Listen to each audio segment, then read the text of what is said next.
సుబేర్ ఏమన్నా ఎందుకు రాసిందో ఫస్ట్ నేనే చెప్తా, అప్పుడు నా గురించి వాళ్ళు ఏమైనా 4 విషయాలు మాట్లాడగలుగుతారు అన్నారు. అంతకుముందు ఇట్లా చక్కటి మాట అన్నాడు.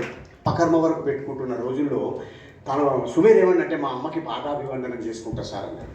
అంతకన్నా గొప్ప విషయం ఏముంటుంది. కాబట్టి అది అందరికీ ఆదర్శప్రాయం కూడా. అసలు తల్లిదండ్రులు ఉండటమే పెద్ద అదృష్టం ఈ లోకంలో. అంతకన్నా అదృష్టం ఇంకోటి ఉండదు. ఎందుకంటే నాకు ఎవరు లేరు, ఇద్దరు లేరు, పెద్ద దురదృష్టవంతులు నేను.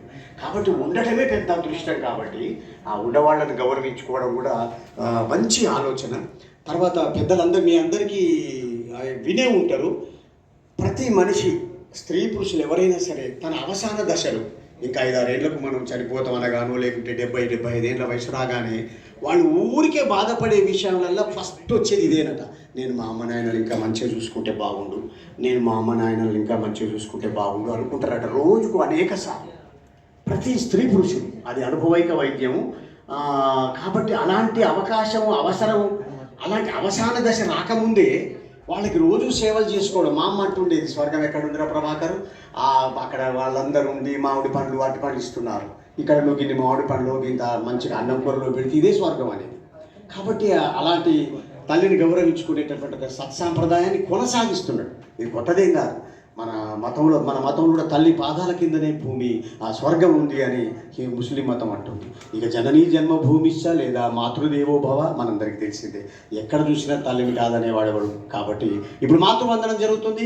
అమ్మగారిని వేదిక మీదకి వాళ్ళ బంధువులందరూ తీసుకురావాలి. మంచి మంగళ వాయిద్యాలు కూడా పెట్టుకుంటే మనం వాటి మధ్యన అమ్మగారిని పాఠ పూజ చేసుకుందాం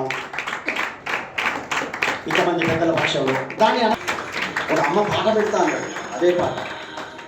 నేను అదే అంటున్నాను, తల్లిదండ్రులు ఉండటమే గొప్ప అదృష్టం. వారిని పాద పూజ చేసుకోవడం ఇంకా గమ్మత్తైన విషయము, ఆచరణీయము. చక్కని వీడియోలో కనుక వీడియో దేని తొందరగా సుబేర్కి ఆయురారోగ్య ఐశ్వర్య ఫలాలు లభించుగాక. అన్నిటికన్నా ముందు మాతృదేవత మూర్తి యొక్క కృపా కటాక్షాలు లభించుగాక అని మనం అందరం మనమే కాదు ప్రకృతి కూడా కోరుకుంటుంది. కూర్చో. అభినందనలు మీకు మరొకసారి మా అందరి పక్షాలు కూడా మీకు అభినందనలు అమ్మ. ఇందులో సుబేర్ చేస్తున్నదే కాదు, మేమందరం కూడా మనసులో మీకు గౌరవాలు తెలుపుకుంటున్నాను. నువ్వేనా ఇంతమంది ఉన్నా ఫోటోలు ఎట్లా వస్తారు, పక్కన నిలబడతారు ఫోటోలు.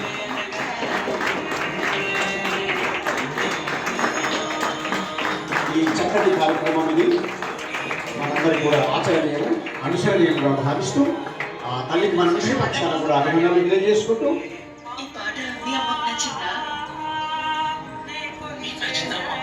ఇక సునే 2 విషయాలు 2 నిమిషాలు 3 నిమిషాలు. సభకు నమస్కారం. నేను ఎంఎస్ఆర్ మొహమ్మద్ సుమేర్.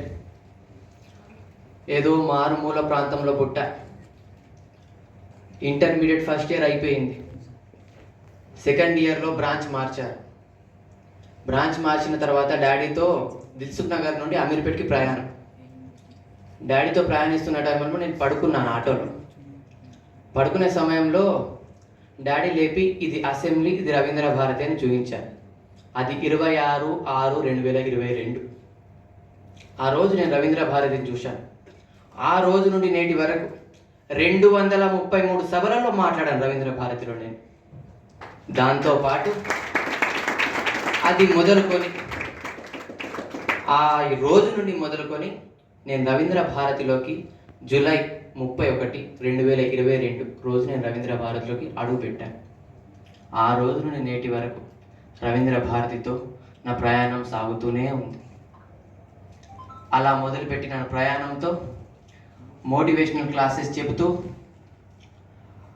82 క్లాసెస్ తీసుకొని 14,000 మంది పైచలకు స్టూడెంట్స్ని మోటివేట్ చేస్తూ ఇన్స్టిట్యూషన్స్కి వెళ్ళి వాళ్ళకు జాబ్ కోసం ప్రిపేర్ అయ్యే వాళ్ళకి నా యొక్క టిప్స్, నా యొక్క గైడెన్స్ ఇస్తూ వాళ్ళకేమో వయసు 25, 26, నా వయసు కేవలం 18 ఆ రోజు. అయినా సరే వాళ్ళు ఎన్ని సార్ అన్నా సరే, సార్ నన్ను మీరు సార్ అనొద్దు, నేను మిమ్మల్ని సార్ అంటారు. నేను 23 మంది ఎస్ఐ రాసే వాళ్ళకి ప్రిపరేషన్కి నేను టిప్స్ అండ్ గైడెన్స్ ఇస్తే దాంట్లో నుండి 4 ఎస్ఐలు అయ్యారు. నలుగురు ఎస్ఐలు అయ్యారు నేను ఒక అందరికి టిప్స్ అండ్ గైడెన్స్ ఇస్తే.